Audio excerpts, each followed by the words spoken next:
Radio active decay में start कीजिए inverted comma लगाकर। इट स्टेट्स दैट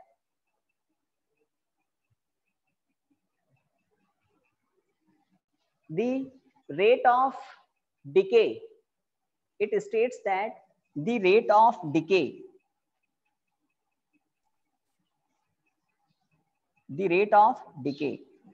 ब्रैकेट में लिखना dn upon dt with negative sign लिखा है ना, rate of decay minus dn upon dt is always proportional to, the rate of decay is always proportional to number of active nuclei, number of active nuclei in the substance, in the radioactive substance, in the radioactive substance, full stop. तो बात को समझें, और ये बड़ा topic है। अगर हमारे पास एक रेडियो एक्टिव सब्सटेंस का सैंपल है, ठीक है, रेडियो एक्टिव सब्सटेंस बहुत सारे होते हैं, एक सैंपल है, और t=0 पर इनिशियल टाइम पर जब आपने सैंपल सेलेक्ट किया उस मोमेंट पर total number of active nucleus थे N0। बहुत बड़ा नंबर होता है, आप एवोगैड्रो नंबर जानते हैं ना, तो जितने मोल सब्सटेंस आपने लिया है उस मोल कॉन्सेप्ट से आप number of active nucleus initially निकाल सकते हैं। अब टाइम के साथ क्या होता है, एक्टिव न्यूक्लियस हैं मतलब रेडियो एक्टिव एलिमेंट्स हैं, वो डिके होते हैं, डिके होके क्या करते हैं, एक स्टेबल न्यूक्लियस बनाते रहते हैं, ठीक है। एक्टिव न्यूक्लियस डिके होकर स्टेबल न्यूक्लियस बनाते रहते हैं। जब न्यूक्लियस का डिके नहीं हुआ है तो वो एक्टिव है, और डिके होने के बाद वो स्टेबल न्यूक्लियस हो जाता है, डीएक्टिव न्यूक्लियस हो जाता है। तो एक्टिव न्यूक्लियस डीएक्टिव होता है कब, जब उसमें से डिके होता रहता है, ठीक है। तो रदरफोर्ड सोडी ने अपने एक्सपेरिमेंट से एक बात पता लगाई, rate of decay, dn upon dt क्या है, rate of decay, dn small number of active nucleus which decays in small time interval dt। तो dt टाइम इंटरवल में अगर dn number of nuclei decay हुए हैं तो dn अपॉन dt क्या है, rate of decay. Negative sign क्यों है वो भी हम आगे बात करेंगे। तो रेट ऑफ डिके को हम कहते हैं dn upon dt। dn number of active nucleus हैं जो डिके हो चुके हैं कितने टाइम में, dt टाइम इंटरवल, ठीक है, रेट ऑफ डिके। अब किसी टाइम t पर number of active nucleus n अगर हैं, किसी इंस्टेंट पर डिके चल रहा है, एक प्रोसेस चल रहा है डिके का, हो सकता है ये एक बहुत बड़े टाइम पीरियड में सारे एक्टिव न्यूक्लियस डिके हो जाएंगे। तो इन बिटवीन किसी टाइम t पर कितने एक्टिव न्यूक्लियस हैं, n की वैल्यू n0 से तो कम ही होगी। n0 है initial number of active nucleus जब सारे एक्टिव थे, उसके बाद डिके होने लगा तो एक्टिव से इनएक्टिव होने लगा न्यूक्लियस, बट n क्या है, किसी इंस्टेंट पर एक्टिव न्यूक्लियस जो अभी भी एक्टिव हैं, तो उस इंस्टेंट पर रेट ऑफ डिके क्या होगा, रेट ऑफ डिके प्रोपोर्शनल होगा किसके, उस इंस्टेंट पर कितने एक्टिव न्यूक्लियस हैं उसके। जितने ज्यादा एक्टिव न्यूक्लियस होंगे उतनी ज्यादा होगी क्या, रेट ऑफ डिके। ये बताया था रदरफोर्ड सोडी ने, या लॉ ऑफ रेडियोएक्टिव डिके में। ओके, तो लाइन चेंज करके लिखिए, that is minus dn upon dt is proportional to, that is minus dn upon dt is proportional to n. Here n is what, active nucleus at any instant। तो किसी instant पर है ये सब कुछ, इसमें आपने कुछ लिखा है इंस्टेंट की बात लॉ में, rate of decay at any instant कहीं नहीं लिखा होगा, मैं देख लेता हूं। It states that the rate of decay is always proportional to number of active nucleus in the radioactive substance at, substance के आगे लिखना है, substance at any instant, full stop। in radioactive substance at at any instant, full stop. तो at any instant तक पहुंचाना था, ठीक है। दैट इज करके ये हो गया काम। अब आगे बढ़ते हैं। देखिए थ्योरेटिकल स्टेटमेंट हो गया, इसमें एक मैथमेटिकल फॉर्मूला और आएगा। वो मैथमेटिकल फॉर्मूला होगा n equal to n naught e to the power minus lambda t. तो इस एक्सप्रेशन तक पहुंचना है, लैम्डा क्या होता है ये भी हमें देखना है। अभी एक बात आपको क्लियर की है कि किसी भी इंस्टेंट पर रेट ऑफ डिके क्या होता है, उस इंस्टेंट पर कितने एक्टिव न्यूक्लियस हैं उसके प्रोपोर्शनल होता है। एक इंपॉर्टेंट बात, और वो आपने यहाँ दिखाया भी है। इसके बाद लिखिए minus d n upon d t is equal to lambda n, is equal to lambda n।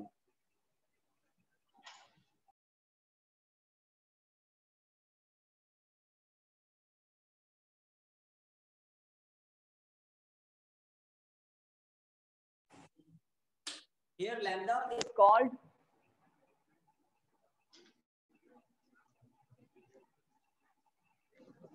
lambda is called decay constant। Here lambda is called decay constant। तो आपसे पूछ लें रेडियो एक्टिव डिके क्या होता है, तो आप इतना बता दें, रेडियो एक्टिव सब्सटेंसेस अपने आप ही विदाउट एनी एक्सटर्नल फोर्स अपने आप ही alpha particle beta particle emit करते हैं, गामा रेज इमिट करते हैं और अनस्टेबल से स्टेबल होते जाते हैं। This process is called radio activity. और रेडियो एक्टिव सब्सटेंसेस ये प्रॉपर्टीज शो करते हैं। अब उसमें हम पढ़ रहे हैं रेट ऑफ डिके, ठीक है। एक्टिव न्यूक्लियस इनएक्टिव हो रहे हैं, रेडियो एक्टिव प्रोसेस चल रहा है, ठीक है, रेडियो एक्टिव डिके हो रहा है, तो रेट ऑफ डिके इसके प्रोपोर्शनल होगा। जब टाइम इंटरवल काफी हो चुका होगा, जब एक्टिव न्यूक्लियस का नंबर बहुत कम हो चुका होगा, जो सैंपल हमने सेलेक्ट किया था, तब रेट ऑफ डिके भी टाइम के साथ कम होती जाएगी। इनिशियली रेट ऑफ डिके सबसे ज्यादा होती है क्योंकि इनिशियली एक्टिव न्यूक्लियस मैक्सिमम थे and naught. Okay, negative sign क्या बताता है इसमें, यहाँ आपने लिख दिया here lambda is called decay constant, decay constant. और यहाँ पर इस तरह से कर सकते हैं। सर वीडियो क्लियर नहीं आ रही। वीडियो देखिए सही आ रही है क्या? सर आ गई अब सही है ना, ठीक है। ओके, नाउ लिखिए dn upon dt equal to minus lambda n। लिख दिया। और एक बात चाहे तो आप यहां कहीं मेंशन कर सकते हैं, किसके बारे में, माइनस साइन के बारे में। आपके अकॉर्डिंग ये नेगेटिव साइन यहाँ क्या कर रहा है, क्यों है ये यहाँ पर रिड्यूस होती जाती है। टाइम के साथ रेट ऑफ डिके रिड्यूस होती जाती है। तो लिख सकते हैं here negative sign shows that, here negative sign shows that the rate of decay decreases with time। Here negative sign shows that the rate of decay reduces with time। आगे बढ़ सकते हैं, यहां तक पहुंच गए। dn upon n equal to minus lambda dt। देखिए क्या किया, देख पा रहे हैं, सही है काम। अब आपको करना है इंटीग्रेट दोनों साइड, ऑन, इसके बाद on integrating both side, on integrating both side dn upon n equal to minus lambda integration dt। तो इंटीग्रेशन किसका होता है, किसी वेरिएबल का। तो बताइए व्हाट अबाउट n, ये जो डिनोमिनेटर में n है ना, इज इट वेरिएबल और कांस्टेंट? सर वेरिएबल है। वेरिएबल, रीजन ये है एक्टिव न्यूक्लियस का नंबर जो टाइम के साथ कम होता जा रहा है। एक बात, dt टाइम है, इंटीग्रेशन होगा, दोनों तरफ इंटीग्रेशन होगा। तो 1/x का इंटीग्रेशन जानते हैं ना, log x। यहाँ पर वेरिएबल 1/n है, तो 1/n का इंटीग्रेशन आपको पता है log n, और नेचुरल बेस ई बेस होता है, ई बेस भी अप्लाई करना है आपको। तो नेक्स्ट स्टेप में इंटीग्रेशन करके लिखिए log e base n equal to minus d t minus lambda t, और कुछ नहीं, सम इंटीग्रेशन कांस्टेंट। भाई यहाँ पर कोई लिमिट तो है नहीं, जब लिमिट नहीं है तो लेफ्ट राइट कहीं तो इंटीग्रेशन कांस्टेंट लिखें, हमने यहाँ लिख दिया सम इंटीग्रेशन कांस्टेंट सी। इक्वेशन नंबर 1 कोई बताइए, मैथमेटिक्स सी बायोलॉजी वाले ग्रुप बैठे हैं सारे, आप बताइए कैपिटल सी इंटीग्रेशन कांस्टेंट है, इसकी वैल्यू हम कैसे पता लगा सकते हैं? मैथमेटिक्स में भी इंटीग्रेशन होता होगा फाइनाइट इनफाइनाइट, ये फाइनाइट इंटीग्रेशन, सॉरी ये तो इनफाइन नॉट डिफाइंड है, ठीक है। तो इंटीग्रेशन कांस्टेंट की वैल्यू कैसे पता लगाते हैं? सर टी की वैल्यू 0 और टी पुट करके। तो इनिशियल स्टेट से, अब इनिशियल स्टेट मतलब t 0 पर n इक्वल टू क्या होता है, n not n 0, maximum number of active nucleus. तो हम इस फर्स्ट इक्वेशन में अगर टाइम की वैल्यू 0 पुट कर दें, तो आवाज नहीं, तो n इक्वल टू क्या पुट करना पड़ेगा, n नॉट। तो इस इक्वेशन 1 के नीचे लिखिए c की वैल्यू पता लगाने के लिए लिखिए at t equal to t0 comma n equal to n naught at t equal to t0 comma n equal to n naught. So from above equation,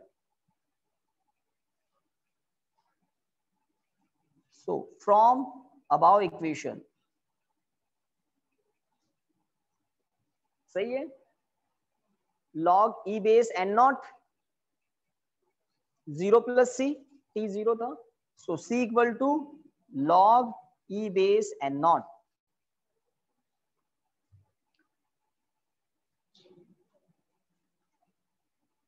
from equation 1 log e base n naught equal to minus lambda t plus log e base, कुछ गड़बड़ किया गया यहां पर?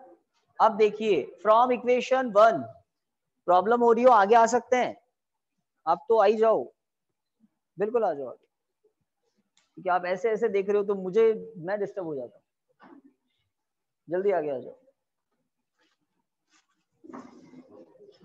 ठीक है। आपका vision हो गई, लाइफ अच्छी है आपकी, ओके। इक्वेशन 1 से c की वैल्यू पुट करके हमें ऐसा इक्वेशन मिल गया, और किसी को कोई दिक्कत? एक और जगह खाली है यहाँ पर, दिख रहा है ना? चलिए, हाँ, ये जो टर्म है ना log e base n not right side में, उसको लेफ्ट साइड में आप ट्रांसफर करिए, तो क्या मिलेगा, ऊपर लिख देते हैं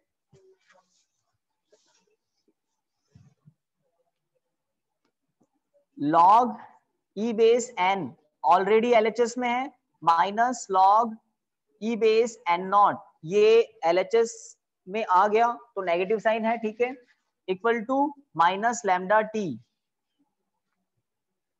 ठीक है। लॉग की अब छोटी छोटी कुछ प्रॉपर्टीज होती है, like log m minus log n कहते हैं log m अपॉन n, तो मैं जो प्रॉपर्टी यूज लूंगा उसको राइट साइड में मेंशन भी कर दूंगा, तो ऐसा लिख सकते हैं आप log e base n upon n naught e to the power minus lambda t. तो विच प्रॉपर्टी हम ऐसा कह सकते हैं, log m minus log n equal to क्या होता है, log m अपॉन n,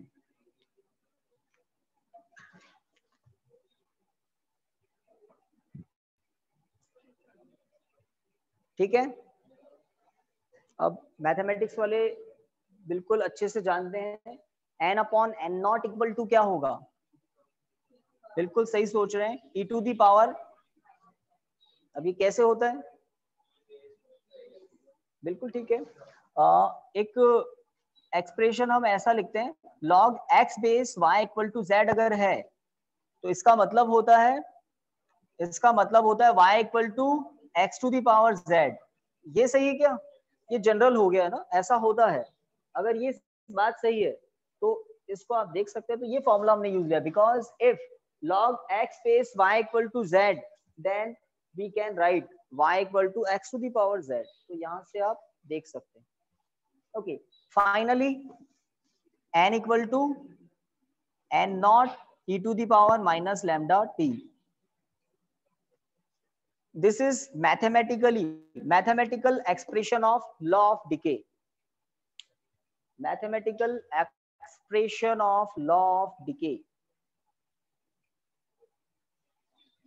तो दो प्रॉपर्टीज काम आई लॉग की. एक तो log m minus log n होता है log m अपॉन n. बहुत सिंपल प्रॉपर्टी है. एक ये प्रॉपर्टी याद होगा, कुछ 11th में बताया था आपको एक बार. log 10 बेस 10 1 एक सीक्वेंस बता दिया था. log 10 बेस 102 होता है, log 10 बेस 1000 इक्वल टू 3 होता है. तो 10 to the power 1, 10 to the power 2, 10 to the power 3, ऐसे कुछ है ना. ये प्रॉपर्टी समझने के लिए सीक्वेंस काम में ले सकते हैं. ये जनरल रिजल्ट्स में भी आपको पता होंगे. log 10 base 10 1, log 10 base 102, log 10 base 1000 3 होता है. इसका मतलब 10 to the power 1 equal to 10. इसका मतलब 10 to the power 2 equal to 100, 10 to the power 2 equal to 100, और इसका मतलब 10 to the power 3 equal to 1000. तो कुछ जो मैथमेटिक्स वाले नहीं है उनको इस सीक्वेंस से समझ में आ जाएगा. x to the power z equal to क्या होगा, y. ठीक है, तो यहाँ पर यही हुआ है. This is y, this is x, this is z. तो x to the power z equal to क्या होगा, y. ठीक है, ओके.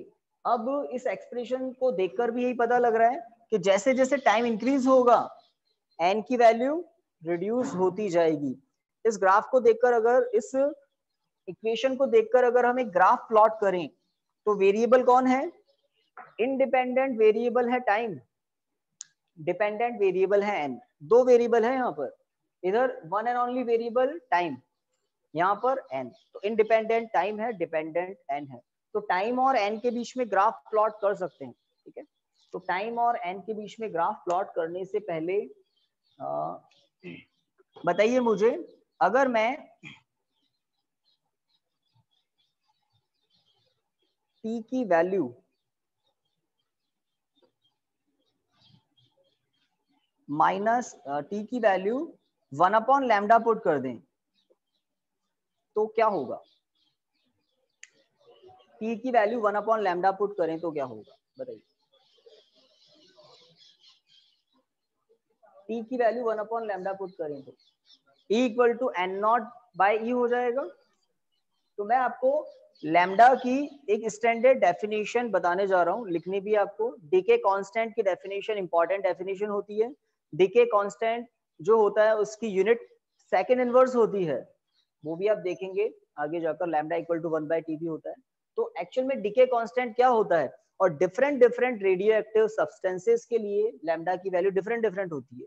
न्यूमेरिकल्स में इसकी वैल्यू देते हैं सेकंड इनवर्स करके. तो लैम्डा क्या होता है एक्चुअल में, डीके कांस्टेंट क्या होता है, टाइम की वो रेसिप्रोकल वैल्यू जिसके correspond active nucleus initial value का 1/e टाइम्स हो जाते हैं, 1/e टाइम्स. तो आप इस टाइम की वैल्यू पुट करके देखो पहले, फिर बात को थोड़ा सा पार्ट में डाइजेस्ट करना है. पहले जस्ट t की ये वैल्यू अगर हम यहाँ पुट करें तो क्या मिलता है, देखो, n naught e to the power -1. ठीक बात, 1 अपॉन लैम्डा टाइम कैंसिल हो जाएगा लैम्डा से. ठीक है, ओके. इसका मतलब n equal to n naught by E. तो डीके कांस्टेंट ऐसा कर देता हूं मैं, डीके कांस्टेंट टाइम की वो रेसिप्रोकल वैल्यू है. ये भी सही ना, लैम्डा की वैल्यू अगर मैं 1/t पुट करूं तो भी -1 ही बचेगा, एक ही बात है. तो डीके कांस्टेंट टाइम की वो रेसिप्रोकल वैल्यू होती है, इनवर्स रेसिप्रोकल वैल्यू होती है, जिसके correspond active nucleus initial active nucleus का 1/e टाइम हो जाते हैं. ये कांस्टेंट होता है. e की वैल्यू क्या होती है, 2.7 समथिंग कुछ होती है. कांस्टेंट स्टैंडर्ड कांस्टेंट है ये. तो इस फॉर्मूले के नीचे लिखना था, it is mathematical expression of decay, it is mathematical expression of law of radioactive decay. It is mathematical expression of law of radio active decay. अब एक डेफिनेशन लिख लेते हैं, डिके कांस्टेंट। तो एक नया हेडिंग ही लिखना है आपको, डिके कांस्टेंट, और इस एक्सप्रेशन के नीचे ही मुझे डिके कांस्टेंट की डेफिनेशन लिखवानी थी, क्योंकि इस एक्सप्रेशन से कनेक्टेड है, वो अंडरस्टैंडिंग के लिए कनेक्टेड है। तो नेक्स्ट हेडिंग लिखना है आपको, decay constant.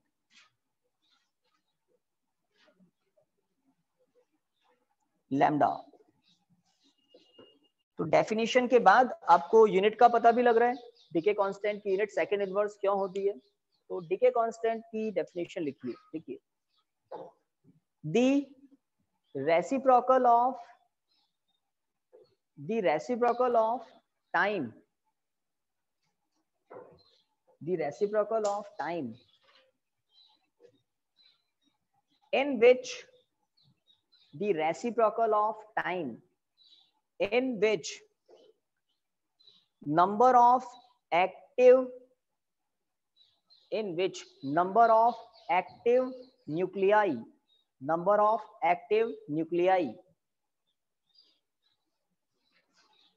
reduced to 1 by e times of, reduced to 1 by e, small e, times of its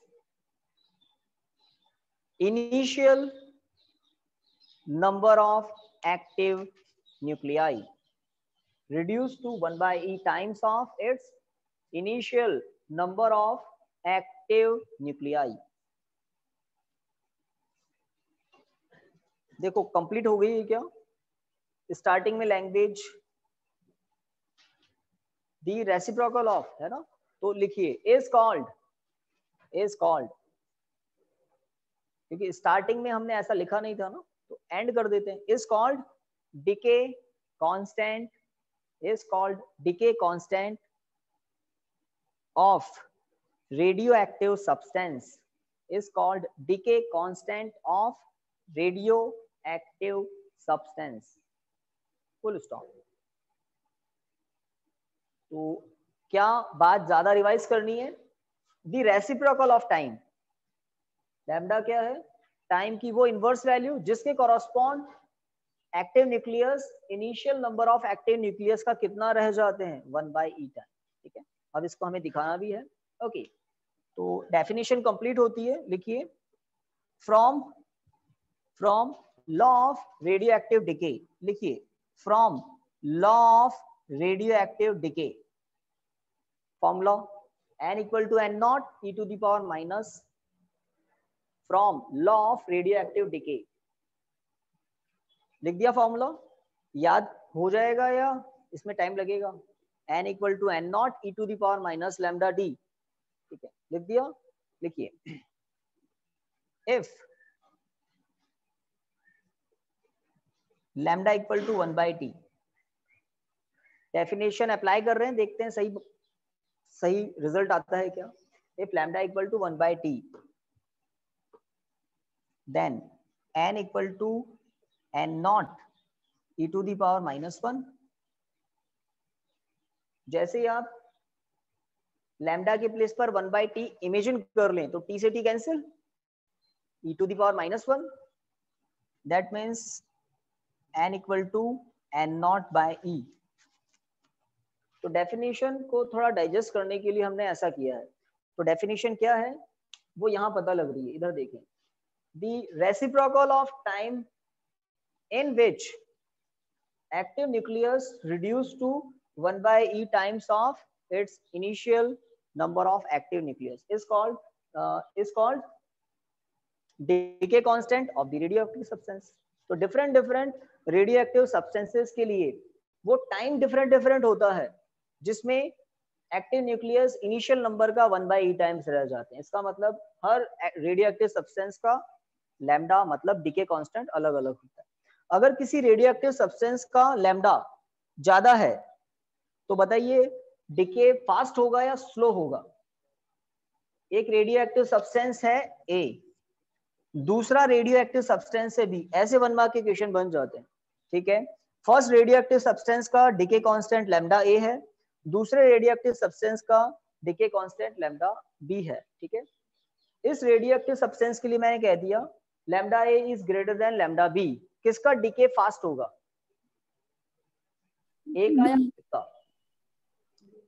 who decay fast, ए और बी। तो घर पर ए बोल रहे हैं, कुछ बी भी बोल रहे हैं, आप लोग क्या कहते हैं, बी। एक एक से पूछें, ए फास्ट डिके होगा या बी, थोड़ा देख लेना आप। यहाँ पर, यहाँ कुछ पता नहीं लग रहा है, यहाँ क्या लिखा है, ये आपने क्या लिखा है, आपने क्या लिखा है यहाँ पर, है ना, वो सब टी ही चल रहा है। तो इनिशियल जो एक्सप्रेशन था minus dn upon dt is proportional to n लिखा था और प्रोपोर्शनलिटी कांस्टेंट लैम्डा था। तो लैम्डा की प्रोपोर्शनल होगा ना, लैम्डा जिसका हाई है वो जल्दी जल्दी डिके होगा, और उल्टा देख लें जिसका लैम्डा हाई है उसका टी क्या हो जाएगा, शॉर्ट। जितना लैम्डा हाई है उतना कम टाइम लगेगा डिके होने में, उतना कम टाइम लगेगा। तो जिसका डिके कांस्टेंट ज्यादा है वो फास्ट डिके होगा। आप तो यही उलझ गए शायद, है ना। तो टाइम कम लगेगा ना, 1/e टाइम्स डिके होने में और कम टाइम लगेगा, 1/e रिड्यूस होने में और कम टाइम लगेगा, इस तरह से। तो जिसका डिके कांस्टेंट हाई है उसका डिके फास्ट हो रहा है, जिसका डिके कांस्टेंट स्मॉल है, अगर डिके कांस्टेंट स्मॉल है तो टी की वैल्यू बढ़ जाएगी, तो टाइम ज्यादा लगेगा उसको डिके होने में। ओके, तो एक बात हो गई, ये फॉर्मूला ध्यान रखना है, बहुत इंपॉर्टेंट है। मुझे बताइए रेडियो एक्टिव सब्सटेंस की अगर हाफ लाइफ की बात करें तो हाफ लाइफ की डेफिनेशन क्या होगी, समझ में तो सबको आ जाता है ना। हाफ लाइफ मतलब सब्सटेंस है, उसका हाफ पोर्शन डिके हो गया, हाफ रह गया, कितने टाइम में ऐसा हुआ, वही क्या है उसकी हाफ लाइफ, है ना। तो बिकॉज आप शायद पढ़ चुके हैं केमिस्ट्री में इसलिए पूछ रहा हूँ, 11th में, 11th केमिस्ट्री में होती है half life, half life T half, 12th में है, ठीक है, 12th में होगी। बताइए कोई बताएगा रिगार्डिंग हाफ लाइफ, जब तक हेडिंग लिखो पूछता हूं मैं किसी से, हाफ लाइफ। तो टॉपिक को अच्छे से अंडरस्टैंड करने के लिए थोड़ा सा इमेजिन आपको करना होगा कि कोई रेडियो एक्टिव सब्सटेंस है, सुन रहे हैं ना, इंपॉर्टेंट बात, कोई रेडियो एक्टिव सब्सटेंस है और उसमें से न्यूक्लियस क्या कर रहे हैं, alpha beta particle gamma rays emit कर रहे हैं और अनस्टेबल से स्टेबल होते जा रहे हैं। तो क्या चल रहा है, रेडियो एक्टिव डिके चल रहा है, और न्यूक्लियस अनस्टेबल से स्टेबल होते जा रहे हैं, मतलब एक्टिव से इनएक्टिव होते जा रहे हैं। एक्टिव कौन है, जो डिके कर रहे हैं, और स्टेबल होने के बाद कोई डिके नहीं करेंगे, ठीक है। तो एक प्रोसेस दिमाग में रखना है, सारा सब कुछ उसी से जुड़ा हुआ है, ये सब कुछ उसी से जुड़ा हुआ है। टाइम के अकॉर्डिंग डिके होता जा रहा है, अनस्टेबल से स्टेबल होते जा रहा है। ओके, तो क्या लिखा आपने,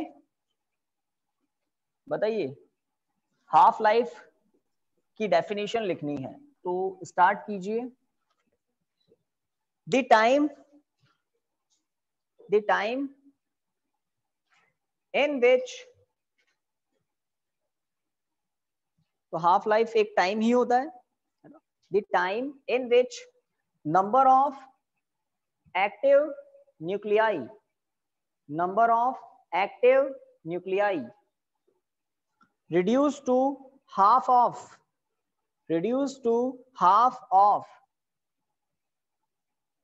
initial number of active nuclei, reduced to half of initial number of active nuclei is called half life of radioactive substance, is called half life of radioactive substance, half life of radioactive substance। और half life को हम T और subscript में 1/2 लिख देते हैं, T half, ठीक है। तो अब इस टी हाफ को थोड़ा इंपॉर्टेंस देना है, बिकॉज जस्ट हमने डेफिनेशन लिखी है, 2 डेफिनेशन आज लिखी, एक लॉ और 2 डेफिनेशन। फर्स्ट डेफिनेशन किसकी, डीके कांस्टेंट, और सेकंड डेफिनेशन अभी लिखिए टी हाफ। अब इन दोनों में एक रिलेशन डेराइव करते हैं, लिखिए रिलेशन बिटवीन, ये टॉपिक होगा लास्ट, फिर एक न्यूमेरिकल आपसे करवाएंगे। Relation between decay constant and half life, lambda and T half. Relation between decay constant and half life, lambda and T half, इसमें रिलेशन।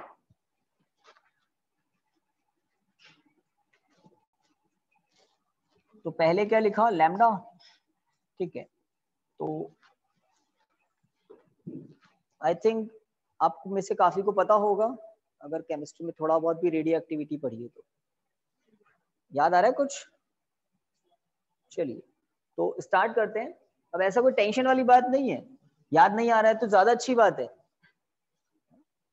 यहां से स्टार्ट करते, लिखिए from law of radioactive decay, from law of radioactive decay n equal to n naught e to the power minus lambda t. तो ये expression कहां से, law of radioactive decay, ठीक है। अब इस पर हम अप्लाई करते हैं डेफिनेशन किसकी, टी हाफ की। तो देखिए क्या होता है, at T equal to T half comma n equal to, बिल्कुल सही बात, n equal to n naught by two, at t equal to T half n equal to n naught by two, है ना। एक्टिव न्यूक्लियस कितने रह जाते हैं, initial number का हाफ, उस टाइम को हम क्या कहते हैं, half life of the radioactive substance. इन दोनों को ऊपर अप्लाई करो, so n naught by two equal to n naught e to the power minus lambda T half. तो n के प्लेस पर n naught by two, small t जो variable time होता है उसके प्लेस पर एक special time t half. n naught cancel हो रहा है, बिल्कुल करना है, हो रहा है ना, n नॉट कैंसिल हो रहा है। तो क्या आएगा, 1/2 equal to 1 e to the power lambda T half. कुछ समझे बात को, पावर नेगेटिव है, डिनोमिनेटर में जाकर पावर पॉजिटिव है, n नॉट तो ये कैंसिल हो गया। अब आपको क्रॉस मल्टीप्लाई करना चाहिए, क्या रेसिप्रोकल कर दो, जो ठीक लगे। तो e to the power lambda T half equal to 2 हो गया क्रॉस मल्टीप्लाई। हमें क्या करना है, इन दोनों में रिलेशन डेराइव करना है, तो इन दोनों के अलावा और कुछ नहीं होना चाहिए। अब इस e को हटाने के लिए करते क्या है, अब देखो थोड़ा सा एडवांटेज है मैथमेटिक्स वालों को, बट थोड़ा सा ही है, बायोलॉजी वाले भी वो बात सुन लें। अगर आप लॉग ले लें किसका, इस टर्म का, तो आपको क्या मिलेगा, देखिए log e base e to the power lambda T half, इसकी वैल्यू क्या होती है, लैम्डा टी, पावर आगे आ जाती है बस, ये ई, ठीक है। तो लिखिए on taking log both side, on taking log both side, log means natural log, log base E, ठीक है। तो देखिए क्या होगा, तो एक स्टेप बढ़ा रहा हूं, log e base equal to log e base 2। तो LHS में तो आ गया लैम्डा टी हाफ, प्रॉपर्टी है लॉग की, अगर बेस सेम हो तो पावर ही रिजल्ट है, सही बोल रहा हूं, बेस सेम हो तो पावर ही रिजल्ट है, तो पावर ही रिजल्ट है मतलब लैम्डा टी हाफ। अब ये राइट साइड में तो आप वैल्यू जानते होंगे शायद, या चलिए तो आपको थोड़ा सा लॉन्ग मेथड बताते हैं। लॉग बेस ई को 10 में कन्वर्ट करने के लिए, बेस 10 में कन्वर्ट करने के लिए एक फैक्टर होता है 2.303। एक मेथड बता रहा हूं, लॉग की बेस ई को 10 में कन्वर्ट कर लेते हैं पहले, 2.303 लॉग 10 बेस 2। इसकी वैल्यू ध्यान रखना, लॉग 10 बेस 2 होता है 0.3010। सर आपकी कुछ गलत आवाज बोल नहीं दिया आ क्या, रही। ऑडियो नहीं आ रहा है क्या? आ रही है सर। तो इधर तो सही चल रहा है भाई, बिल्कुल ठीक चल रहा है सर अब आ रही। है ना? ओके, तो पहले ये काम log base e, now log base 10, और फैक्टर कौन सा यूज आता है? 2.303। कुछ को याद आ गई होगी ना, शायद केमिस्ट्री में ऐसा होता है। अब log 10 बेस 2 की वैल्यू 0.3010, थोड़ा बताइए, होती है log 10 बेस 2 की वैल्यू।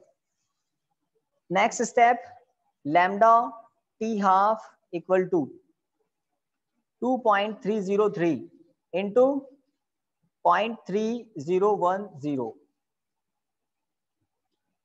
प्रोडक्ट करना है, कितना आएगा? 6.693 भाई प्रीवियस ईयर में तो यही आया था, आप बताओ साल चेंज तो होगा नहीं, चेक कर लिया होगा आई थिंक। तो ये आपका एक रिजल्ट आ गया, t half is what? 0.693 divided by lambda. तो हाफ लाइफ क्या होती है? 0.693 divided by lambda, decay constant. Okay, एक ग्राफ प्लॉट कर लेते हैं, उस ग्राफ से भी कुछ रिजल्ट आएंगे। हम एक इक्वेशन जानते हैं ना? ओके, देखिए हो गया ना यहाँ तक सबका? तो आज दो तो डेरिवेशन हो गए, एक तो इस फॉर्मूले को डेराइव किया था, law of radio active decay से स्टार्ट किया था, दो डेफिनेशन हो गई, हाफ लाइफ, डिके कांस्टेंट, एक रिलेशन हमने डेराइव कर लिया डिके कांस्टेंट हाफ लाइफ में, पक्का हो गया। डिके कांस्टेंट की यूनिट क्या होगी? सेकंड इनवर्स, हमेशा सेकंड इनवर्स। ओके, एक ग्राफ प्लॉट हम कर लेते हैं, लिखिए graph between n and t। n मतलब एक्टिव न्यूक्लियस, t मतलब टाइम।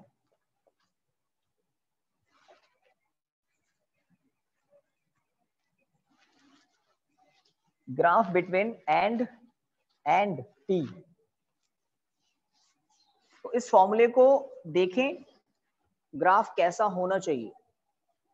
तो vertical line, horizontal line, horizontal line पर हम ले लेते हैं टाइम, ठीक है, इन सेकेंड्स। वर्टिकल लाइन में हम नंबर ऑफ एक्टिव न्यूक्लियस को ले लेते हैं at t equal to 0, at t equal to 0 n की वैल्यू क्या होती है? n naught, at t equal to 0 n की वैल्यू n नॉट होती है। अभी पॉइंट मार्क कर रहे हैं, बाद में फ्री हैंड से उनको मिला के ग्राफ बना देंगे। और देखिए, मैं मान लेता हूं यहां पर t की वैल्यू है t हाफ, दिख रहा है ना आपको? t equal to t half.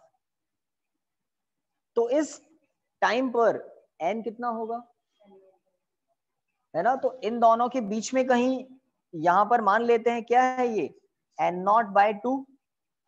अब पॉइंट कहां होगा? तो एक हॉरिजॉन्टल लाइन और यहां पर एक वर्टिकल लाइन, थोड़ा देख लें, पॉइंट यहां पर होगा ये, this is the point at t equal to t half, n equal to n naught by 2। अब यहां पर मैं उतने ही डिस्टेंस पर मार्क कर रहा हूं t equal to twice of t half, दो बार हाफ लाइफ हो गई है, यहाँ 1 t हाफ था, यहाँ पर ट्वाइस ऑफ t हाफ। अब बताओ n कितना हो चुका है? थोड़ा तेज बोलो। n नॉट बाय 4, हाफ का भी हाफ, तो वो कहाँ होगा? वो यहाँ कहीं हो सकता है, n नॉट बाय 4। पॉइंट अगर देखें तो हॉरिजॉन्टल लाइन, वर्टिकल लाइन, तो पॉइंट यहाँ कहीं होगा। One more, at t equal to thrice of t half, तो यहां पर कहीं small t equal to 3 times of t half. तो आप समझ गए होंगे n कितना हो जाएगा? एक्टिव 1 बाय, बिल्कुल ठीक है, जो प्रीवियस था ना उसका हाफ, तो n नॉट बाय 4 का हाफ क्या होगा, n naught by 8, n naught by 8। ये एक लास्ट पॉइंट हमने लिया और इसको यहां पर हम चेक कर सकते हैं। तो ये जो पॉइंट्स आपको दिख रहे हैं first, second, third, fourth, t equal to 0 पर सबसे पहला पॉइंट है। इसको अगर आप कनेक्ट करें तो ग्राफ कुछ ऐसा आता है, ये एक्सपोनेंशियली डाउन हो रही है नंबर ऑफ एक्टिव न्यूक्लियस। ये ग्राफ है between t and n, between t and n, और ये n किसके प्रोपोर्शनल है, e to the power lambda minus lambda t। ये ग्राफ किसका है, इस नेचर का है। ये n is proportional to e to the power minus lambda t, minus lambda t। Check करते हैं, वीडियो तो परफेक्ट चल रहा है ना, कुछ बच्चों के नेटवर्क इशू आ रहा है, वीडियो ठीक चल रहा है इधर। हाँ भाई देख लिया ना, मैंने कुछ पॉइंट यहाँ मार्क किए ना, इन पॉइंट की वैल्यू की बात करते हैं। चलिए 1 2 3 4, और 10th में मे भी आपने एक बॉक्स बनाते होंगे ना एक्स और वाई में कुछ प्लॉट करने के लिए, 10th क्लास की याद दिला रहा हूँ मैं आपको। तो यहाँ पर एक बॉक्स मैं आपको बाद में बनवा रहा हूँ, एक्चुअल में बॉक्स पहले आता है, ग्राफ बाद में, कोई बात नहीं। देखिए पहले देखिए, एक मिनट, अभी ग्राफ में है क्या कुछ पीछे लगे हुए, रुक जाएं और इधर देख लें। यहाँ पर हम टाइम ले लेते हैं इंडिपेंडेंट वेरिएबल, और यहाँ पर n डिपेंडेंट वेरिएबल। अगर टाइम की वैल्यू 0 है तो n की वैल्यू है n नॉट, ठीक है, सबसे पहला पॉइंट, सही बात। सेकंड पॉइंट, अगर टाइम की वैल्यू है, यहाँ टाइम मैंने लिख दिया है तो मैं लिख देता हूँ t हाफ, तो यहाँ पर n कितना रह जाएगा, n नॉट बाई 2, ठीक है। अगर टाइम है twice of t half, then यहाँ पर क्या लिखें, n नॉट बाय 4 बोल रहे हैं, n नॉट बाय 4, तो 4 को आप कोई दिक्कत नहीं ऐसा लिख सकते हैं। थर्ड, अगर टाइम हो thrice of t half, then n naught by 2 to the power 3 put कर सकते हैं, और ऐसा आगे भी कर सकते हैं। अगर 4 टाइम t हाफ हो जाए तो n naught by 4, n naught by 2 to the power 4 हो जाएगा। तो 3 बार आपने कर दिया। अब मैं कंटिन्यूटी से बताता हूं आपको, 1 2 3। देखिए, if t equal to n times of t half, then n equal to what, 2 की पावर n हो जाएगी, n naught upon 2 to the power n। ये जो दो रिजल्ट आपको दिख रहे हैं बहुत बहुत काम के हैं। हाफ लाइफ के काफी क्वेश्चन होते हैं, बड़े ट्रेडिशनल क्वेश्चन है, तो वहां पर यूज आते हैं।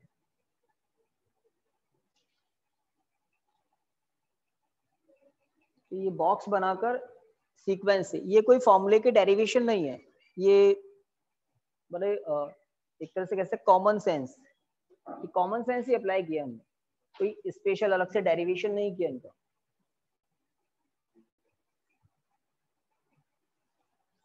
अब टाइम बताओ, न्यूमेरिकल करें या नहीं? बिल्कुल करेंगे।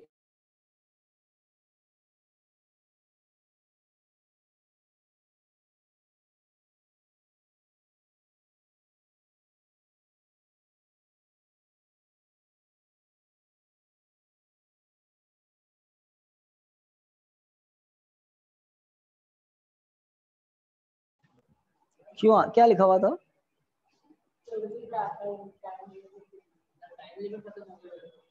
किसका? ऐसा होगा तो नहीं, 2 GB यहाँ कहाँ खत्म हो गया, कुछ कह भी नहीं सकते। ओ, तो हमने ओके कर दिया, मतलब हम यूज ले सकते हैं। यस, आगे बढ़ सकते हैं, हो गया ना ये,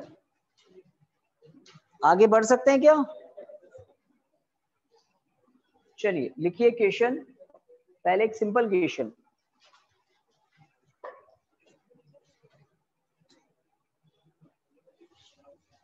देखिए, if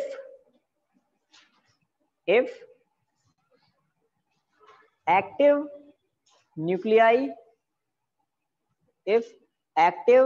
nuclei of a radioactive substance if active nuclei of a radioactive substance remains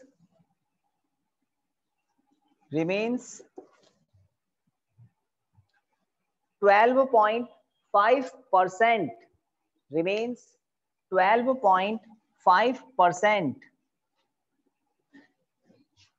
of its initial value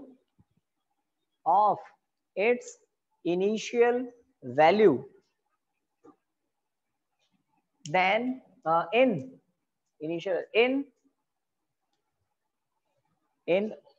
12 days day भी टाइम की ही यूनिट होती है, second, minute, hour, day, week, year, ये सब डे टाइम की यूनिट है। तो टाइम की यूनिट है डेज, जो है वो है, ठीक है, 12 days. Find half life of the radioactive substance, find half life of the radioactive substance. तो इस क्वेश्चन के 2 स्टेप हैं। पहले स्टेप में गड़बड़ हो सकती है, दूसरा तो सब कर देंगे, और दूसरा स्टेप यहां से काम आएगा। पहला स्टेप आप बताएंगे, है ना। तो पहले आपको मैं एडवाइस देता हूं, पहला कॉन्सेप्ट है एन पता लगाना। आप क्वेश्चन देखें, 12.5% है क्या है, जो रिमेनिंग बचा है वही है ना। तो एन कितना परसेंट बचा है, एन कितना परसेंट बचा है, किसका बचा है वो बता दिया। तो आपको पता लगाना है n naught by what, n naught by what, वो पता लगाना है। 8 4 100 डिवाइडेड बाय 4 25 होता है। अच्छा, फाइनल आंसर बता रहे हैं 4 डेज। एक आंसर आ गया भाई 4 डेज, और बिल्कुल करेक्ट है। बाकियों को टेंशन, ह्यूमन नेचर। हाँ, तो स्टार्ट यहां से होती है ना। आपको 7th क्लास में परसेंटेज पढ़ाते हैं ना शायद, परसेंटेज वो यहां काम आएगा 5 साल बाद। 7th क्लास में पढ़ा देते हैं शायद परसेंटेज। देखिए, n naught into 12.5 upon 100, I think n naught का 12.5% ऐसे निकालेंगे, एन नॉट का 12.5%, और वो क्या है जो बचा है 12 दिन के बाद, आफ्टर 12 डेज कुछ है ना इन टाइम। तो n equal to n naught by 8, बताइए, n equal to n naught by 8, n equal to n naught by 8। ज्यादातर यस बोल रहे हैं, कुछ नहीं बोल रहे हैं वो भी बोल दें, फिर आगे बढ़ें। बिल्कुल सही है, जानबूझकर मैंने 12.5 दिया ताकि आपकी गाड़ी आगे चले। N naught equal to 2 to the power 3, n की वैल्यू 3 मिल गई। विच एन, ये जो स्मॉल एन है ना, how many half lifes are there, 3 half life, पता लग गया ना। एन की वैल्यू स्मॉल एन 3 आ गया। अब ये सेकंड वाला फॉर्मूला काम करेगा। स्मॉल टी की वैल्यू आपको 12 डेज कहा है, एन की वैल्यू अभी अभी पता लग गई, how many half lifes are there, 3। तो कैपिटल टी कितना आएगा, 12/3, 4 डेज। ये फॉर्मूलाज काम करते हैं। तो स्टार्ट बहुत इंपॉर्टेंट होता है। So n equal to 3, now we know t equal to n times of t half. अब t की वैल्यू कितनी है 12, n कितना है 3, t हाफ। तो ये क्वेश्चन हो गया complete. t half equal to 4 days, बिल्कुल ठीक है, t half equal to 4 days. सही बात है या पीछे रह गया दिमाग, ठीक है ना। तो आज के लिए सफिशिएंट है ये, कल पढ़ते हैं, क्योंकि कुछ बच्चे यहाँ प्रैक्टिकल कर रहे थे तो वो शायद पजल्ड हो गए होंगे। अभी नेक्स्ट क्लास और है आपकी, चलिए ठीक है। तो आप थोड़ी देर रिफ्रेश हो जाओ, then mathematics. Thank you students, जो भी ऑनलाइन है लीव कर सकते हैं।